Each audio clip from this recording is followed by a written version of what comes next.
Hello friends, আমি সায়ন। শুরু করছি নতুন একটি গল্প, ঘাটের মোড়া। আমাদের সে দিনটা ছিল খুবই বৃষ্টি। বৃষ্টি কেন বলছি, সকাল থেকে বেশ টিপ টিপ বৃষ্টি, মাঝে মধ্যে বিদ্যুৎ চমকাচ্ছে, রাস্তার কুকুরগুলো কান্নাকাটিও করছে। ওদের না আছে থাকার জায়গা, না ঘুমাবার জায়গা, ওরা কান্নাকাটি করছে। তখন প্রায় বিকাল 5টা বাজে। ভাবলাম না, আজ কোথাও বেরোবো না, আজ বাড়িতে থাকবো কারণ বাড়িতে বাবা মাও নেই, বাবা মা শিলিগুড়ি বেড়াতে গেছে। সেই মতো বাড়িতে আমি একাই থাকবো। সেই মতো বাড়িতে গিয়ে গেটটা লাগিয়ে দিয়ে ঘরের মধ্যে বসে একটি ম্যাগাজিন খুলে পড়ছি। ধীরে ধীরে রাত বাড়তে শুরু করলো। রাত তখন প্রায় 10টা। হঠাৎ বাইরে থেকে কে যেন ডাকছে, একটা কণ্ঠস্বর কান্না সুরে বলছে, সায়ন, তুই কি বাড়িতে আছিস? সায়ন, তুই কি বাড়িতে আছিস? আমি দরজা খুলে দেখি ফণীভূষণ। আমি প্রশ্ন করলাম, আরে এত রাতে তুই কি মনে করে ভাই, কোনো বিপদ হয়েছে নাকি? ফণী বলল, না ভাই, বিপদ বলতে বাবা বিকাল 4টার পর থেকে প্রচণ্ড বমি করছে আর শরীরটা খুব দুর্বল। এমনি বাবা খুব হালকা পাতলা চেহারা, বেশ কিছু খান না, আর বয়স তো হয়েছে ভাই জানিস, কিন্তু প্রচণ্ড বমি করছে। আমার মনে হয় এই মুহূর্তে একবার ওনাকে ডাক্তারখানায় নিয়ে যাওয়া উচিত বা হসপিটালে নিয়ে যাওয়া উচিত। হ্যাঁ, তা আমি কি করবো বল? আমি প্রশ্ন করলাম ফণীকে, কি করতে পারি ভাই? মানে আমাকে কি কাজে লাগবে তোর? না মানে কাজে বলতে দেখ, একটা অ্যাম্বুলেন্স ডেকে, আমি তো একা বাড়িতে, দাদাও নেই, শহরে কাজে গেছে, চল না একটা অ্যাম্বুলেন্স ডেকে বাবাকে নিয়ে একটু হসপিটালে যাই, আমাকে একটু হেল্প কর না প্লিজ ভাই। ও এই ব্যাপার, ঠিক আছে চল, আমি তোর সঙ্গে যাব, কেন যাব না? রমেন কাকা তোমাদের খুব ভালোবাসে, আর রমেন কাকার এত বড় শরীর খারাপ শুনেও বাড়িতে বসে থাকাটা একটা কেমন লাগে। সেই মতো আমি বেরিয়ে পড়লাম ফণীর সঙ্গে।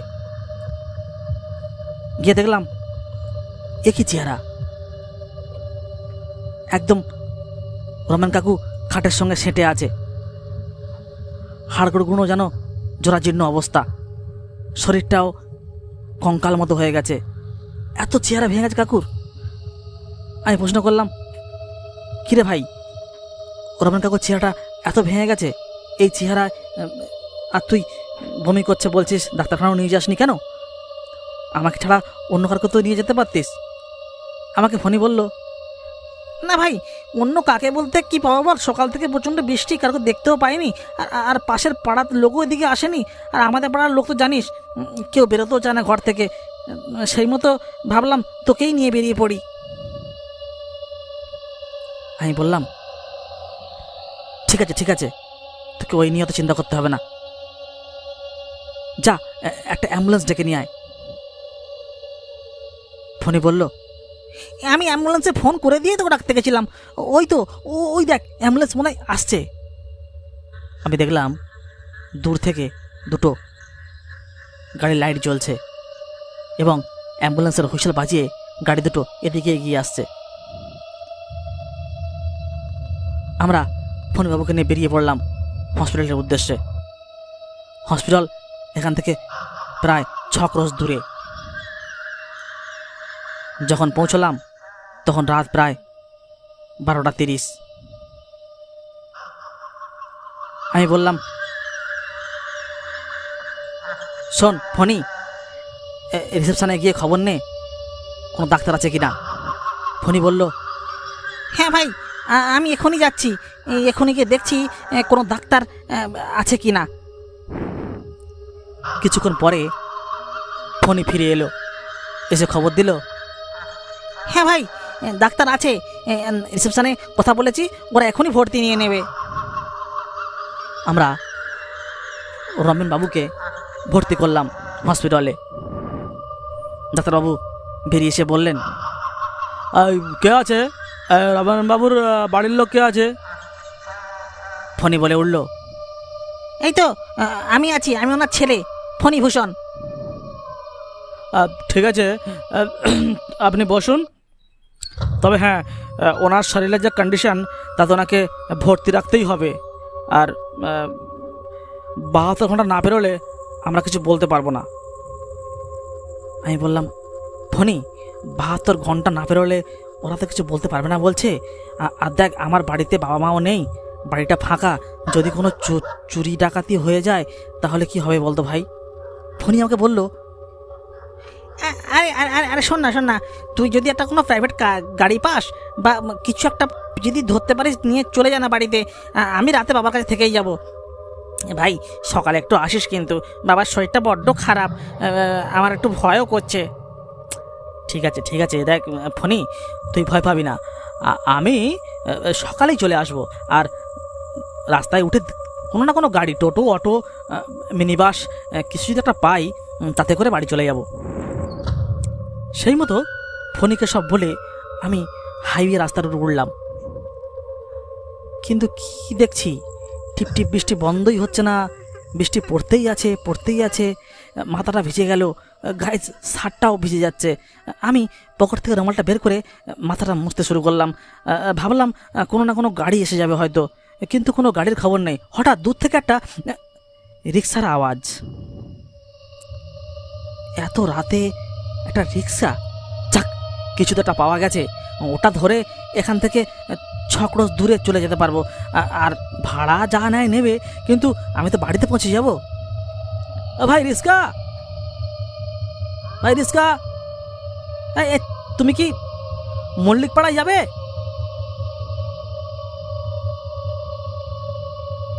হ্যাঁ বাবু, আমি তো ওদিকেই যাচ্ছি।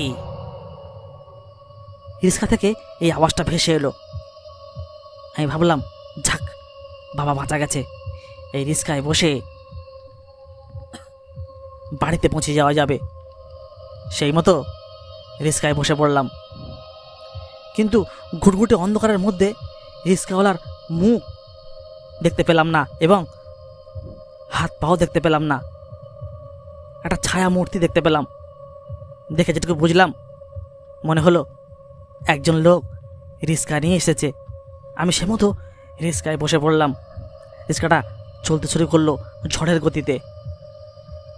প্রথমে মনে হলো যে এটি কোনো মানুষ চালাচ্ছে, নাকি কোনো মানে ইলেকট্রিক ইঞ্জিন লাগানো আছে, যেতে ইঞ্জিন সত্যি চলছে। আমি প্রশ্ন করলাম, দাদা আপনি কি পায়ে দিয়ে চালাচ্ছেন, না কোনো এখন যে টোটো বেরিয়েছে ব্যাটারি চালিত, আপনি কি ব্যাটারি চালাচ্ছেন, নাকি কোনো ইঞ্জিন লাগানো আছে? এত জোরে চলছে ঝড়ের গতিতে, বুঝতে পারছি না। একটা আওয়াজ ভেসে এলো, আপনি যাবেন বাবু মল্লিকপুরে পৌঁছানো নিয়ে আপনার দরকার, আর আমাকে পৌঁছানো নিয়ে আপনার কথা। সেই মতো আপনি এত কথা বলছেন কেন? হ্যাঁ, কিন্তু এত জোরে যাচ্ছেন, আর এই বৃষ্টির মধ্যে নিশ্চয়ই আপনার ভাড়াটাও দ্বিগুণ হয়ে যাবে। দেখুন, এখান থেকে মল্লিকপুরে যাওয়ার ভাড়া মাত্র 30 টাকা, কিন্তু আপনাকে কি? না বাবু, আমি উল্টো পাল্টা ভাড়া নিই না। 30 টাকা ভাড়া, আপনি আমাকে 30 টাকাই দেবেন। একটা বিকট হাসি হেসে উনি চুপ হয়ে গেল। আমিও ভাবলাম, যাক একটা রিস্কওয়ালা তো পেয়েছি, অন্তত সৎ, যে এত রাতে নিয়ে যাচ্ছে, অথচ ভাড়াটাও বেশি বললো না।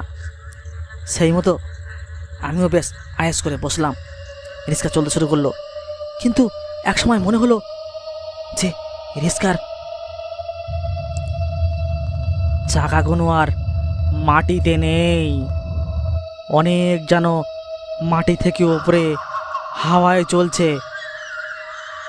আমার সাইড থেকে যে গাছগুলো খেয়ে যাচ্ছে, সেগুলো গাছের গোড়া নয়, আমি গাছের মাথার ওপর থেকেই চলেছি ছুটে। আমি প্রশ্ন করলাম, একটু ভীতু হয়ে, দাদা আপনার রিক্সাটা এত উঁচুতে কেন, মাটিতে নয় কেন? আপনি কি শুনতে পাচ্ছেন আমার কথা? কোনো উত্তর এলো না, শুধু একটা হাসি, একটা একটা একটা হাসির আওয়াজ পেলাম। আমি আবার প্রশ্ন করলাম, দাদা দাদা শুনছেন? রিক্সাটা আর রাস্তায় নেই, এ তো অনেক উঁচুতে উঠে গেছি, এখান থেকে হাওয়ার গতিতে যাচ্ছি, আপনি কি শুনতে পাচ্ছেন আমার কথা দাদা? রিক্সাওয়ালা এবারে সজোরে একটা বিকট হাসি হেসে বললেন, বাবু আপনি অযথা ভয় পাচ্ছেন। আমি যখন রিক্সা চালাই তখন সে রিক্সা আর মাটিতে থাকে না, মাটির ওপর থেকেই ছোটে।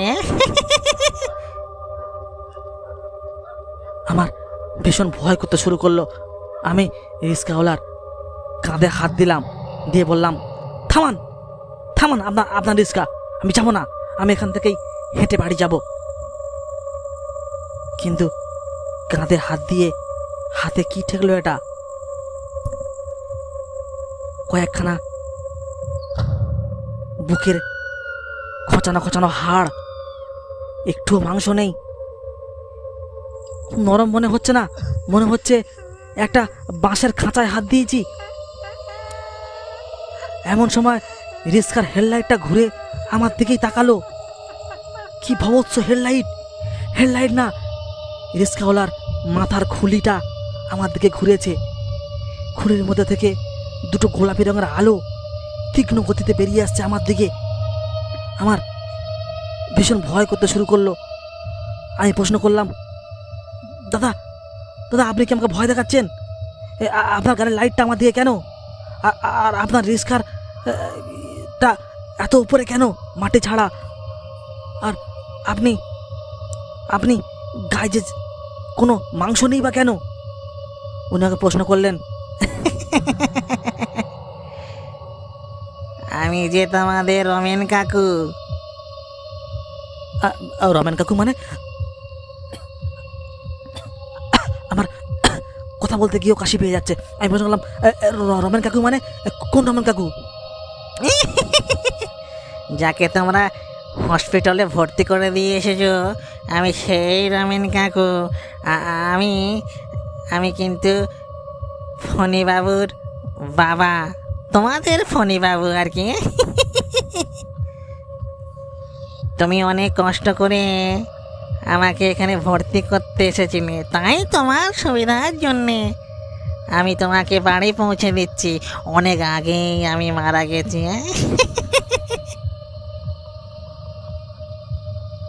আমি আর কিছু বলতেও পারলাম না, কিছু শুনতেও চাইলাম না। আমার কোনো সেন্স ছিল না। সকালে যখন জ্ঞান ফেরে দেখি আমি আমার বাড়ির গেটের সামনেই পড়ে আছি। অনেক লোক এক জায়গায় হয়ে গেছে।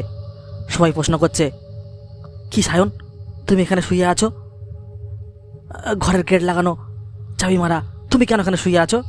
আমি প্রশ্ন করলাম, না মানে রাতে সমনবাবুর শরীর খারাপ ছিল, আমার হসপিটালে। আর রমনবাবু তো কখন মারা গেছে? কাল রাতেই মারা গেছে। কিন্তু অত রাতে তো তুমি এখানে পৌঁছলে কিভাবে? আমি যে সেই রাতে কিভাবে বাড়ি পৌঁছেছিলাম সেটা আমিই জানি, আর কারোকে কোনোদিন কিছু বলিনি। হ্যালো ফ্রেন্ডস, আমি সায়ন। এত সময় শুনলেন যে গল্পটি, যদি ভালো লেগে থাকে শেয়ার করবেন, লাইক করবেন, কমেন্ট করবেন। নমস্কার, থ্যাংক ইউ।